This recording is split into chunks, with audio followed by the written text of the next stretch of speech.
Haleluya. Naomba tusome neno la Mungu kutoka kitabu cha Yeremia sura ya 3 na huu mstari wa 11 unasema, Bwana akaniambia, Israeli mwenye kuasi amejionyesha kuwa mwenye haki kuliko Yuda mwenye hiana.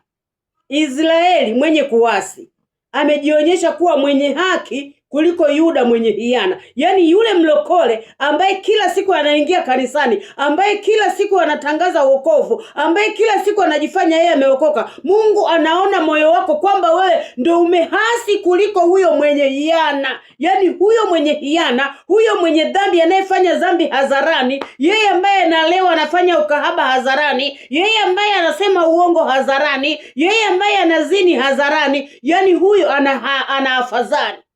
Israeli mwenye kuasi ndo anajifanya kwamba yeye mwenye haki kuliko yule Yuda mwenye hiana.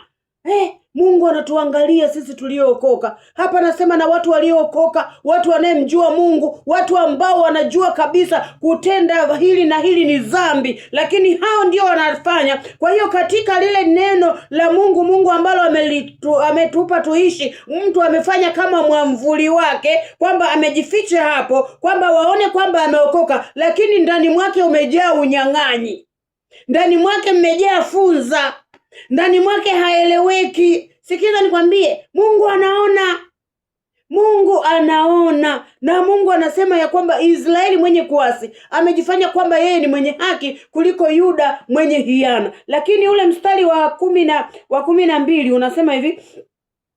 Mstari wa 12 unasema, nenda ukatangaze maneno haya kuelekea upande wa kaskazini, ukaseme, rudi Israeli mwenye kuasi, asema Bwana, sitakutazama kwa hasira, maana mimi ni mwenye rehema, asema Bwana, sitashika hasira hata milele. Mungu anasema urudi. Mungu bado anatupenda. Wewe ambaye ulikuwa umeokoka halafu umeteleza, umefanya dhambi, umeanguka, hebu rudi, usijifiche huko, hutakuwa salama. Rudi. Mungu anasema kwamba rudi. Mungu ametutuma tutangaze katika mashariki na magharibi, tupige kelele tuseme kwamba rudi ewe Israeli uliyeasi, maana Mungu wako ni Mungu mwenye rehema, hata kutazama kwa hasira. Mungu wetu ana huruma. Mungu wetu anatupenda.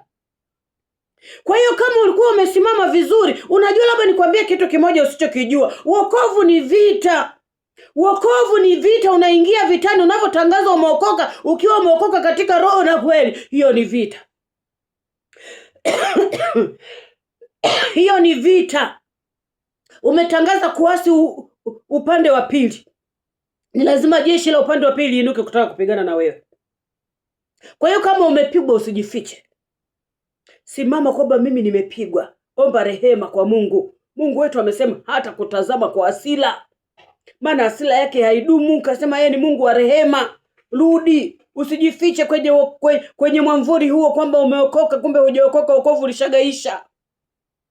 Kama wokovu ulishagaisha, rudi. Mungu anakupenda. Mungu anataka kurehemu upya. Acha kuishi na wokovu wa kifafa. Rudi. Mungu anakutamani. Mungu amesema rudi. Hasira yake itaisha ukitubu tu. Mungu anasamehe, maana Mungu wetu ni Mungu wa rehema. Mungu hadumu na hasira milele. Mungu wa mbinguni atusaidie jamani.